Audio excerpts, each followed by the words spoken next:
नमस्कार। आज बहुत दिनों के बाद आप लोगों के साथ लाइव हूँ। पिछली बार के लाइव और अभी के लाइव के बीच में बहुत सारी घटनाक्रम हो गई। भारत ने अपने पर आक्रमण देखा और इस आक्रमण का बदला भी ऑपरेशन सिंदूर के माध्यम से अगले तरीके से लिया। पूरे विश्व के जो हालात हैं, युद्ध की स्थिति यूक्रेन रशिया के बीच में बनी हुई है, इजराइल और ईरान के बीच में युद्ध की स्थिति बनी हुई है, पूरा विश्व अलग अलग खेलों में बटा हुआ दिख रहा है।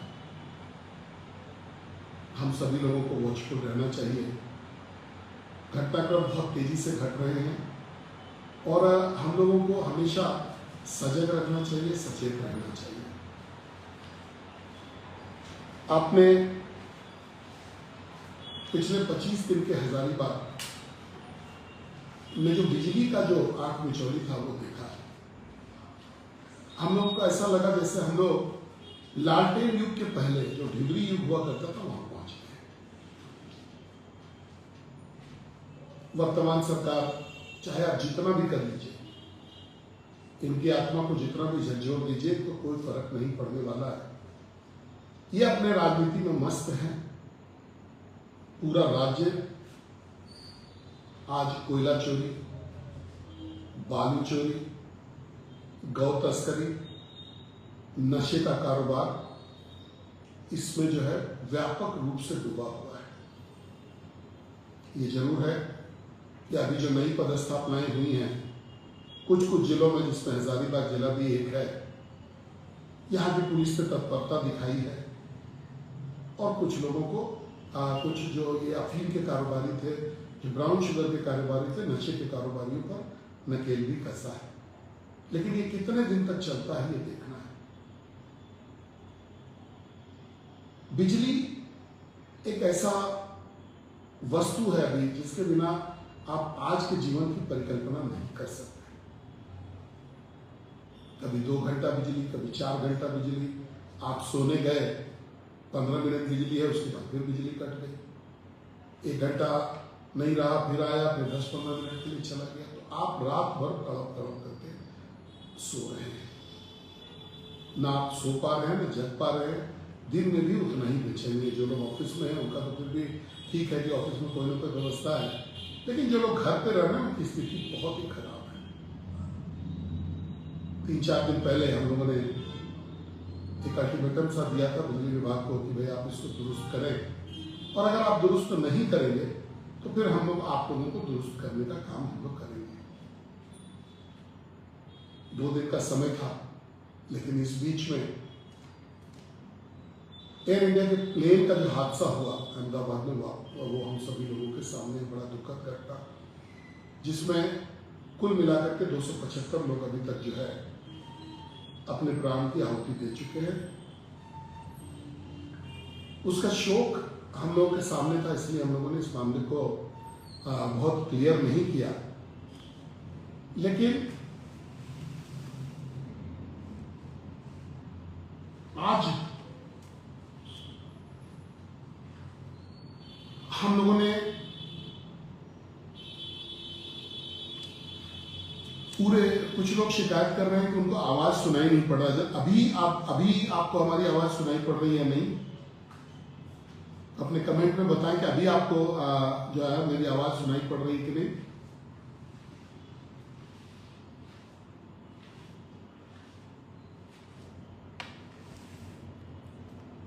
अभी बताएं आप कि मेरा आवाज ऑडिबल आपको है कि नहीं, हम सुन पा रहे हैं कि नहीं आप हमको। तो मैं आगे बढ़ता हूं। आज हम लोगों ने बिजली विभाग के समक्ष धरना दिया। कल उनको हम लोगों ने नोटिस दी थी कि भाई हम लोग आज आपके समक्ष धरना देंगे।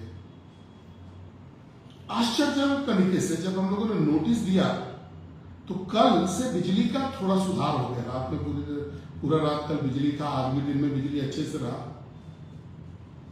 जब हम लोग आज जब बिजली विभाग के लोगों से बात कर रहे थे तो और भी हम लोगों को आश्चर्य लगा। उनका कहना था कि जब आप लोगों ने दबाव बनाया तो हम लोगों ने डीवीसी से कह करके जो उनका जो मेंटेनेंस का प्रोग्राम था उसको हम लोगों ने डिफर करवा दिया। ये काम आप पहले भी कर सकते थे। हजारीबाग के लोगों को 25 दिनों तक तड़पा करके ये काम करने का आपका कोई मतलब नहीं निकलता था। तो कुल मिलाकर के अगर आप देखिएगा तो ये बैड गवर्नेंस का एक जीता जागता उदाहरण है।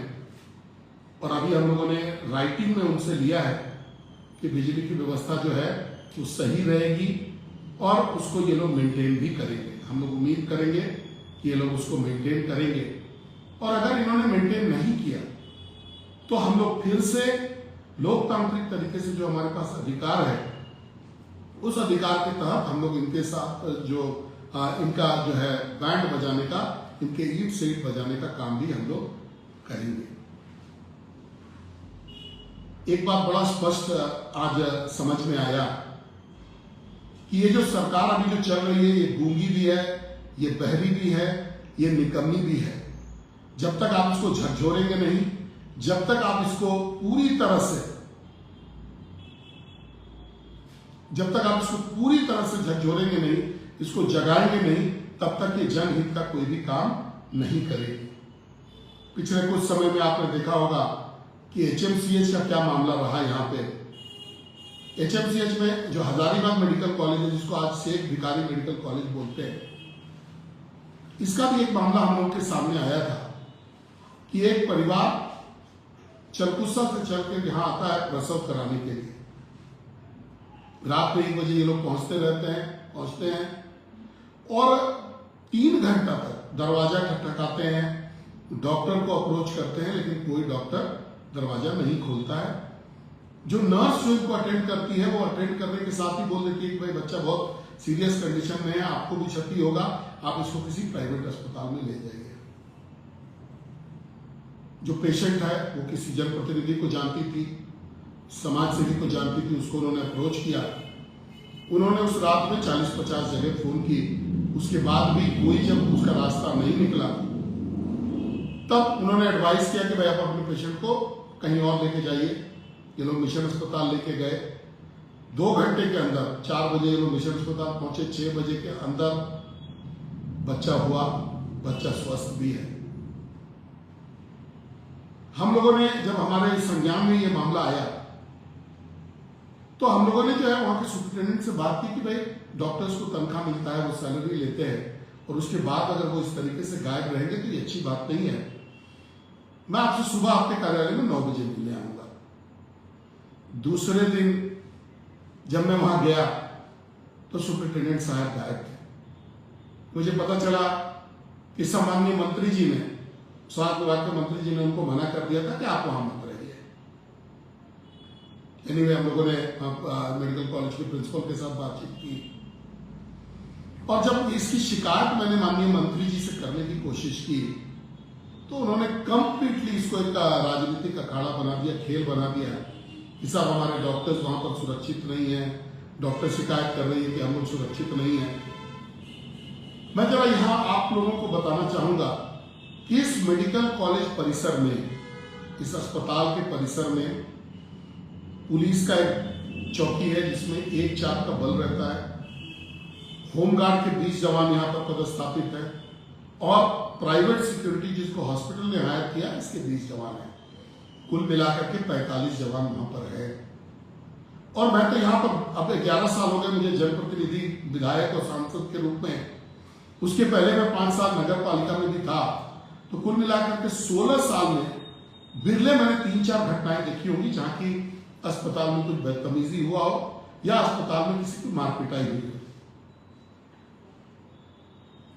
मंत्री जी, आपको कार्रवाई करनी चाहिए थी। जो डॉक्टर नहीं था और जनता के हित को देखना चाहिए था। आप जनता के नुमाइंदे हैं, आप डॉक्टर के हित को जरूर देखिए, उनके सारे सुख को देखिए, सुविधा को देखिए, लेकिन जनता सर्वोपरि। अगर जनता को तकलीफ हुआ है तो आपको उसको देखना पड़ेगा।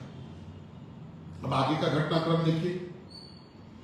जिस समाज सेवी से भारतीय जनता पार्टी के नेता थे अर्जुन साहु जी, जो लोग भी उनको जानता है वो सभी लोग जानते हैं कि अर्जुन साहु जी एक बहुत ही व्यवहारिक, व्यवहार कुशल आदमी है, सामाजिक क्षेत्र में काम भी करते हैं। उनको पुलिस ने बुलाया, रात के 12 बजे उनको पुलिस ने बुला करके बैठा लिया। सुबह 10 बजे तक जब उनको नहीं छोड़ा गया तो हम लोगों ने इंटरवीन किया। अब आप समझिए कि अगर आप किसी अव्यवस्था के खिलाफ इस सरकार में अगर आवाज उठाएंगे तो आपको पुलिसिया कार्रवाई की धमकी मिलेगी, हो सकता है पुलिस आपको जेल भी भेज दे। यह है हेमंत सरकार का वर्तमान समय। ये आपको जज करना है कि क्या इस अस्पताल में डॉक्टर सुरक्षित है कि नहीं, क्या 45 सुरक्षाकर्मी बहुत ज्यादा हैं कि नहीं, और अगर नहीं है तो इरफान भाई मैं आपको सलाह देना चाहता हूं कि आप भारतीय सेना को रिक्वेजिशन करें। अगर आपको लगता है कि आपको ये जो सुरक्षा व्यवस्था आपके लिए पूरा नहीं है तो आप सेना को रिक्वेजिशन करके सेना मंगाइए, तभी शायद आपका काम चलेगा। ये सारी चीजों का हम लोग प्रतिकार करेंगे। जब जब अस्पताल में कोई इश्यू होगा, जब पब्लिक को कोई तकलीफ होगी, जब जब किसी थाने में, किसी ब्लॉक में, किसी बिजली विभाग में अगर कोई तकलीफ होगा तो हम लोग वहां पर जरूर जाएंगे। हजारीबाग के लिए बीता हुआ कुछ दिन बड़ा अच्छा भी रहा। आपको स्मरण में लाए कि मोदी जी की पिछली कैबिनेट ने कोडरमा हजारीबाग बड़का काना रेल लाइन जो है इसके दोहरीकरण की घोषणा की है। 3000 लगभग 50 करोड़ रुपए की लागत से इस योजना को क्रियान्वित किया जाएगा और हमको लगता है कि जब ये योजना बन करके तैयार होगा तो यहां पर एक बहुत बड़ा क्रांति इस क्षेत्र में आएगा। उद्योग के मामले में आ सकता है, रोजगार के मामले में तो डेफिनेटली आएगा, फ्रेट के मामले में आएगा, व्यापार इससे बढ़ेगा और यहां से ट्रेनों को संचालित करने में, ज्यादा से ज्यादा ट्रेनों को संचालित करने में, इस रूट से लेकर के जाने में सुविधा होगी। तो आप तमाम जनों को बहुत बहुत बधाई, बहुत बहुत शुक्रिया। और शुक्रिया अदा करना चाहता हूं सम्मानीय रेल मंत्री अश्विनी वैष्णव जी का, सम्मानीय प्रधानमंत्री जी आदरणीय नरेंद्र मोदी जी का, उनके कैबिनेट के सभी सदस्यों का जिन्होंने हजारीबाग, कोडरमा और रामगढ़ जिले को यह तोहफा दिया है। कुछ अन्य विषयों के बारे में भी चर्चा करूं। पिछले दिनों आपके स्मरण में होगा कि मैंने सांसद तीर्थ यात्रा बोल के एक योजना की शुरुआत की है, जिसमें हम लोग जो पंचायत के लेवल पर जो जरूरतमंद लोग होंगे, ऐसे बुजुर्ग होंगे जिनको तीर्थ पे जाने की इच्छा होगी और जो समर्थ नहीं होंगे या जिनके परिवार के लोग उनको ले नहीं जा पा रहे होंगे, ऐसे लोगों को हम लोग काशी, अयोध्या, संगम और विंध्याचल का दर्शन कराएंगे। उनको ये जो तीर्थ है, चारों तीर्थ जो है, इस तीर्थ में घुमाने का निःशुल्क व्यवस्था हम लोग जो है करेंगे। इस योजना की शुरुआत 29 तारीख को नरसिंह स्थान मंदिर के पीछे सदर कटकमदाग ब्लॉक के वहां से हम लोग करने जा रहे हैं। आप तमाम जनों से आग्रह करेंगे कि इस योजना की शुरुआत में आए और यश और कीर्ति के भागी बने। आपको स्मरण है कि हर साल मेरे द्वारा नमो फुटबॉल टूर्नामेंट का आयोजन किया जाता है। इस बार भी पूरे लोकसभा क्षेत्र में जो 22 प्रखंड हैं, सरकारी ब्लॉक्स, उनमें इस खेल का आयोजन किया जाता जाएगा। 15 जुलाई से ये शुरू होगा और सितंबर के अंतिम सप्ताह तक इस पूरे कार्यक्रम का जो है ये समापन भी हम लोग करवाएंगे। आपसे आग्रह है कि जो भी बच्चे फुटबॉल में हैं, आपको इस टूर्नामेंट में पार्टिसिपेट करना चाहिए और इस टूर्नामेंट का लाभ लेना चाहिए। मैं आपके सांसद के रूप में आपके साथ हमेशा लगा रहता हूं। आपके सुख में, आपके दुख में, आपकी परेशानियों में हमेशा सहभागी रहता हूं। मैं ईश्वर से कामना करता हूं कि आप तमाम जन खुशहाल रहे और हजारीबाग आगे बढ़ते रहे। जिस प्रकार से एक मुद्दे को आज हम लोगों ने रिजॉल्व किया है, आशा करूंगा कि जब भी कोई परेशानी आप पे आएगी, तुरंत हम लोग एक्टिव होंगे। भारतीय जनता पार्टी का एक एक कार्यकर्ता तुरंत एक्टिव होगा और आपके समस्या के निराकरण में हम लोग भूमिका निभाएंगे। आपका बहुत बहुत अभिनंदन, आपका बहुत बहुत धन्यवाद। आपको शुभ रात्रि।